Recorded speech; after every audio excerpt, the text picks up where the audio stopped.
असल दोस्तों, वेलकम आपको मेरे चैनल में। तो आज मैं एक और नई वीडियो के साथ आज आप दोस्तों को इस वीडियो में बताऊंगा कि अगर आप इंटरनेट पे कोई अकाउंट बनाना चाहते हैं या कुछ किसी जगह पे कोई सोशल मीडिया से रिलेटेड या किसी वेबसाइट पे कोई अकाउंट बना रहे हैं या कुछ ऐसी चीज़ तलाश कर रहे हैं जिसमें आपको ईमेल की ज़रूरत पड़ेगी और आप परमानेंट भी नहीं डाल सकते, अपना पर्सनल भी जो ईमेल है वो भी नहीं डालना चाहते, तो टेम्परेरी अगर आप तलाश कर रहे हैं डिस्पोजेबल ईमेल, तो वो आप कैसे कहाँ से तलाश करेंगे। तो ये एक वेबसाइट है, इस पर आपको डिस्पोजेबल ईमेल मिल जाएगा। तो यहाँ से आप जैसे कि स्क्रीन पर चेक कर सकते हैं, यहाँ पे ये ईमेल दिया गया है, तो इसको गो करेंगे। गो करने के बाद ये ईमेल आप उस वेबसाइट पे डालें। उस वेबसाइट पे अगर आप डालते हैं तो डालने के बाद अगर आपको वेरिफिकेशन भी करनी है तो वेरिफिकेशन भी आप कर पाएंगे। जो भी ईमेल आएगी कुछ टाइम के लिए यहाँ पे ईमेल आपको यहाँ पे शो होगी, रीलोड करते रहें, रिफ्रेश कर लें, तो जो भी ईमेल आएगी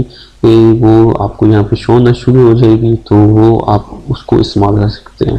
तो इस तरह डिस्पोजेबल ईमेल को आप किसी भी जगह इस्तेमाल कर सकते हैं। और इस ईमेल को आप जीमेल का क्योंकि अकाउंट है, तो जीमेल ये अकाउंट में आप यहाँ किसी भी वेबसाइट पे जहाँ पे यूज़ करना चाहें वो कर सकते हैं इसलिए।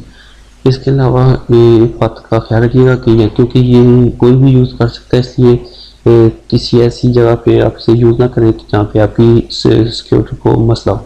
तो बस इतना सा ख्याल रखिएगा। और बाकी ये आप किसी जगह भी इजीली यूज़ कर सकते हैं और हर जगह पे ये वर्किंग होगा। उम्मीद है आप दोस्तों को ये वीडियो पसंद आई। फिर पसंद आई तो लाइक जरूर कीजिएगा, दोस्तों शेयर कीजिएगा। मिलते हैं नेक्स्ट वीडियो में। दुआ में याद रखिएगा। खुदा हाफिज़।